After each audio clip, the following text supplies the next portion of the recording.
کے military operations کی ایک خاص صفت ہے جس کے اوپر ہم نے ویسے کبھی توجہ نہیں دی. یہ پروگرام کا مقصد بھی نہیں ہے لیکن چلتے چلتے میں ذکر کر دوں. ہر جنگ کی باقاعدہ بلنگ ہوتی ہے, باقاعدہ فنڈز ایلوکیٹ ہوتے ہیں. پاکستان کے اندر چھوٹے بڑے اتنے ملٹری آپریشن ہوئے ہیں, کسی کاغذ کے اندر یہ نہیں لکھا ہوا کہ بجٹ کتنا ایلوکیٹ ہوا تھا, اس جنگ کو لڑنے کے لیے وہ بجٹ ریلیز ہوا یا نہیں ہوا, اگر بجٹ لگا تو کن چیزوں کے اوپر لگا. امریکہ کے اندر اگر افغانستان میں انہوں نے $1 بھی خرچنا ہے تو ان کے جرنیلوں کو باقاعدہ وہ ڈالر مانگنا پڑتا ہے, اور اوباما ایڈمنسٹریشن کو یا اس سے پہلے بش ایڈمنسٹریشن کو وہ ڈالر ریلیز کرنا پڑتا ہے. سب کچھ آپ ٹریک کر سکتے ہیں.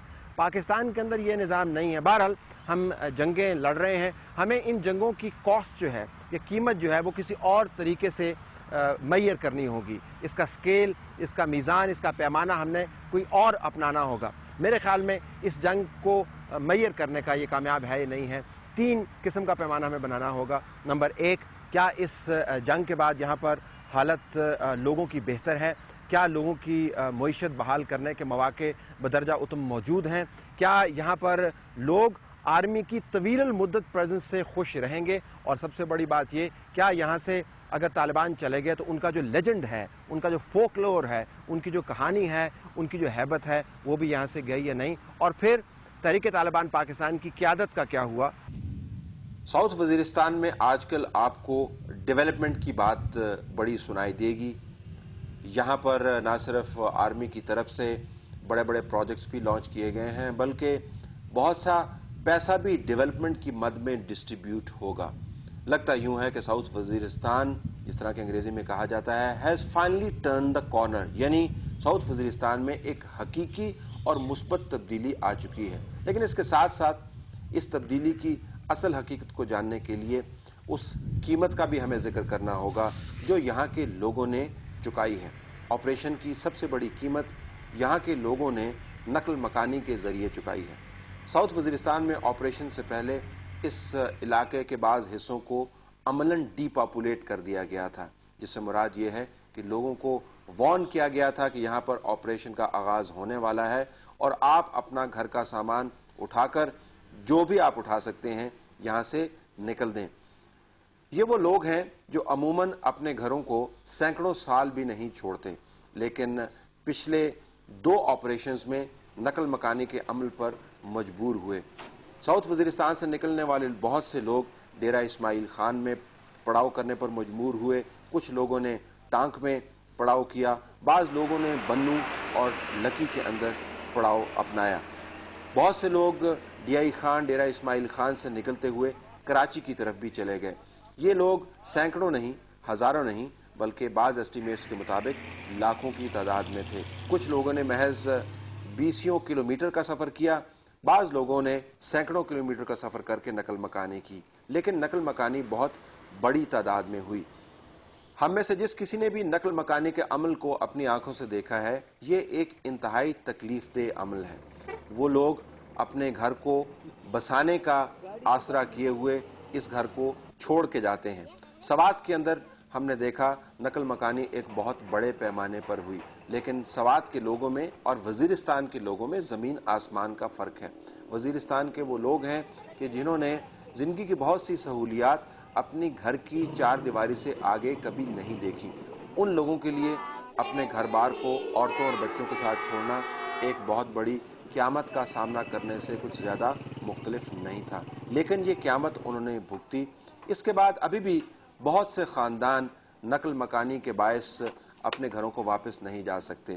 بعض لوگوں کے لیے لاجسٹیکل پرابلمز ہیں, یعنی ان کے پاس وہ سہولیات کا اہتمام نہیں ہے جن کو وہ استعمال کر کے اپنے گھروں میں واپس چلے جائیں.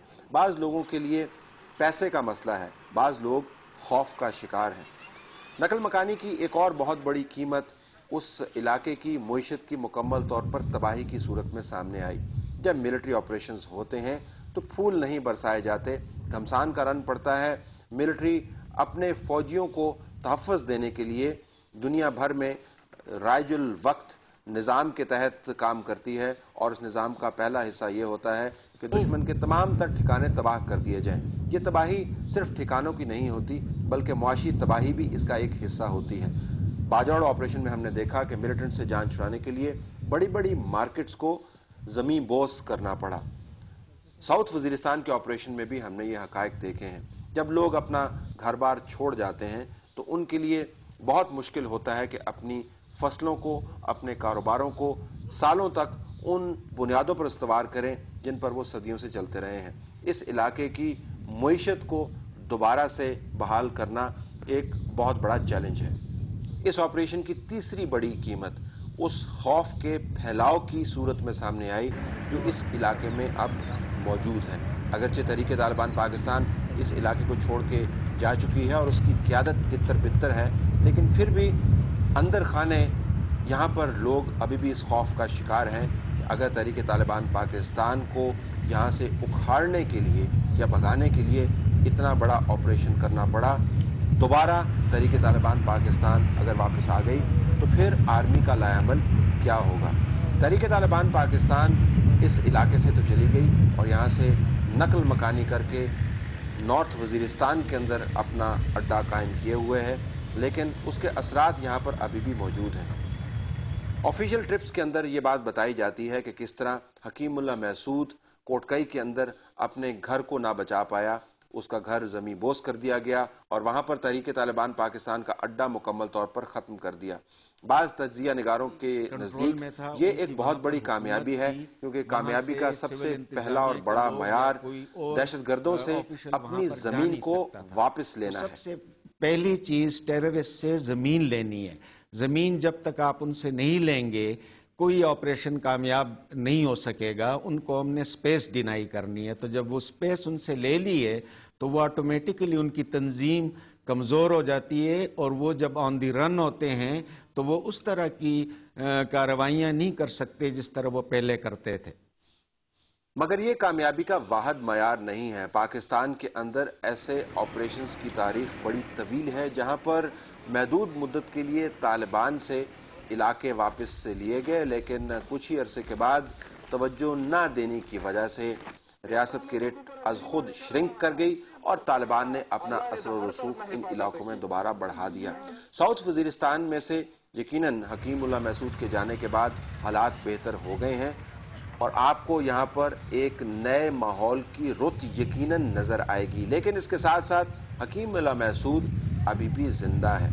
ایک حالیہ ویڈیو کے اندر اس نے نہ صرف میڈیا کے ان لوگوں سے جن کے چہرے ظاہر نہیں کیے گئے بات چیت کی، بلکہ یہ پیغام بھی دیا کہ اس کے پاس ابھی بھی ایسے بہت سے ہتھیار اور ایسے بہت سے ٹیکٹس اور طریقے موجود ہیں جس کے ذریعے اس علاقے کے اندر وہ اپنا زور قائم کر پائے گا۔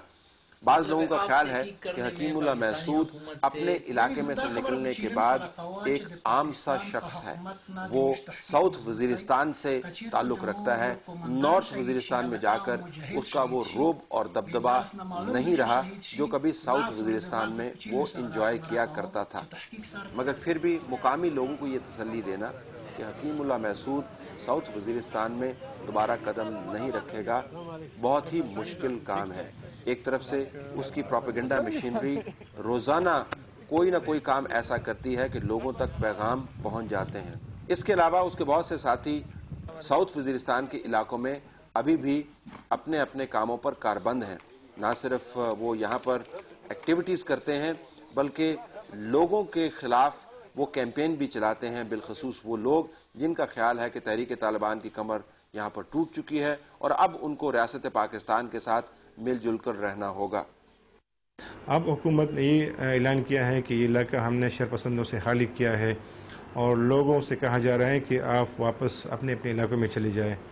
تو وہ لوگ جو وانا ٹانک روڈ پہ جن کے گھر ہیں، اسپنکائی روزائی اور یہ چکملے، یہ علاقے تقریباً محفوظ آپ تصور کر سکتے ہیں، کیونکہ اب بھی وہاں پر پاکستان کی فوج ہے، پیراملٹری فرنٹیئر کور کے لوگ ہیں، لیکن طالبان کے جو مضبوط گڑھ ہیں لدہ، مکین اور یہ سراروغہ، وہاں کے لوگ اب بھی جانے سے کترا رہے ہیں اور لوگوں کو خوف ہے کہ طالبان اب بھی وہاں پر موجود ہے۔ یہ چونکہ اس کی سرحد بالکل شمالی وزیرستان کے قریب ہیں، تو آپ نے دیکھا ہوگا کہ چند ہفتے پہلے کچھ لوگ وہاں آئے تھے اور مکین ہی میں پاکستانی فوج کے ایک پوسٹ کے اوپر انہوں نے حملہ کیا تھا اور 4-5 ان کے لوگوں کو انہیں مارا تھا، کچھ کو زخمی بھی کیا تھا۔